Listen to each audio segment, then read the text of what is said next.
अस्सलाम वालेकुम स्टूडेंट्स। आज हम बात करेंगे सवाल नंबर 7 हिस्सा नज़म में नात रसूल मकबूल सल्लल्लाहु अलैहि वसल्लम। इससे पहले हमने बात की थी हम्द में।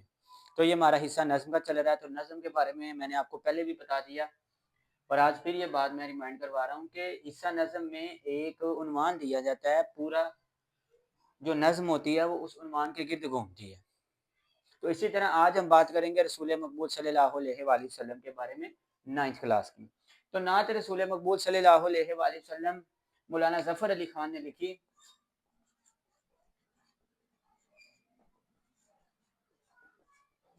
मौलाना ज़फ़र अली खान, अब हम जब इसकी तशरीह करेंगे तो ये बात पहले देख लेंगे कि हमें नात का अगर कोई भी शेर दिया गया, पहला शेर दे दिया, दूसरा, तीसरा, चौथा, पांचवा, छठा, तो उसकी जब तशरीह करेंगे तो मफ़हूम जो है वो हम हमेशा नज़म का लिखेंगे। जो मफ़हूम में बात की है उसको सिंपल हम यहाँ लिख देंगे।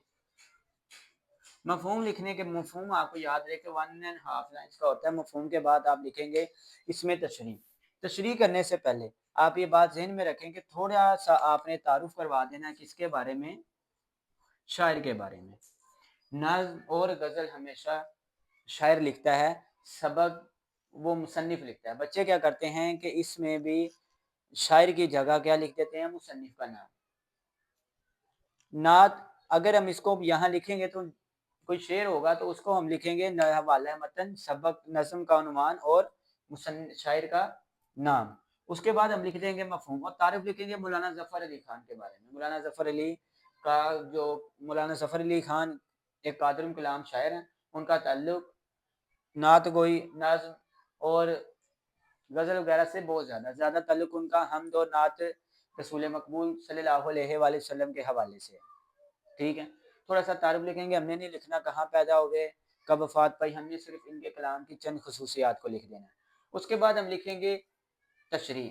बेटा तशरीह में आपने नात के हवाले से कुछ चंद चीज़ें लिखनी है, जिनमें नात के हवाले से हवाला शेर लिखेंगे, आप सल्लल्लाहु अलैहि वसल्लम के बारे में कुरानी आयात, और अल्लाह ताला ने कुरान पाक में फरमाया इससे ज़्यादा हस्ती की हमें ज़रूरत नहीं है कि हम अल्लाह ताला के अलावा किसी का भी आप सल्लल्लाहु अलैहि वसल्लम के हवाले से बयान लें, क्योंकि अल्लाह ताला सबसे अजीम हस्ती है और उसके बाद आप सल्लल्लाहु अलैहि वसल्लम, इससे ज़्यादा हस्ती हमारे सामने कोई भी नहीं है। तो हम कुरान से 2 4 3 आयात ले लेंगे और एक आधा शेर हम जो सा वो 9th क्लास के लेवल पर एक आधा शेर हवाले के तौर पर, नात का कोई भी शेर आ जाए उसमें हम इस चीज़ को जनरली तौर पर ऐड कर देंगे।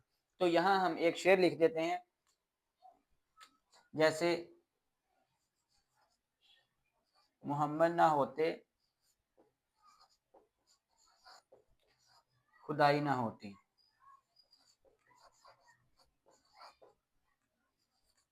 खुदा ने ये दुनिया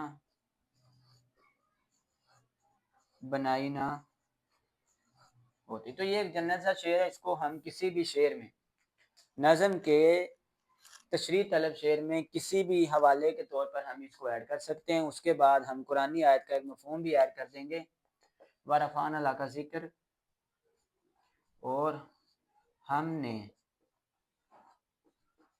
आपका जिक्र बुलंद कर दिया। तो ये बेटा सूरत अलम नशर की एक आयत है, उसका मफ़हूम है। तो ये दो चीज़ें जो से हैं हमने हवाले के तौर पर ऐड करनी है। ठीक है, उसके अलावा आपके सामने अगर कोई भी कुरानी आयत है उसको भी आप ऐड कर सकते हैं। बेशुमार ऐसी कुरानी आयत है जिनका शुमार आप सल्लल्लाहु अलैहि वसल्लम के तौर पर भी इस्तेमाल होता है। तो बेटा ये हमारी नात का एक मुख्तसर सा तारुफ था, जिसमें आप हवाले का शेर और एक आधी कुरानी आयत लिखेंगे। बाकी वही नात की तारीफ के आप सल्लल्लाहु अलैहि वसल्लम को हमने तमाम जहानों के लिए रहमत बनाकर भेजा। तो ये एक और कुरानी आयत का मफ़हूम आ जाएगा, और हमने आप सल्लल्लाहु अलैहि वसल्लम को तमाम जहानों के लिए रहमतुल लिल आलमीन बनाकर भेजा। ठीक है, दो कुरानी आयत होगी। उसके अलावा आप सल्लल्लाहु अलैहि वसल्लम की अताअत ही अल्लाह ताला की अताअत है, और अगर आप वसल्लम की अताअत ना होगी तो अल्लाह ताला की भी अताअत जो है वो नामुकम्मल होगी। तो ये नात के हवाले से चंद चीज़ें आपको बता दी। इंशाल्लाह अगली नज़म के साथ अगली वीडियो में हाजिर होंगे, तब तक के लिए अल्लाह हाफिज़।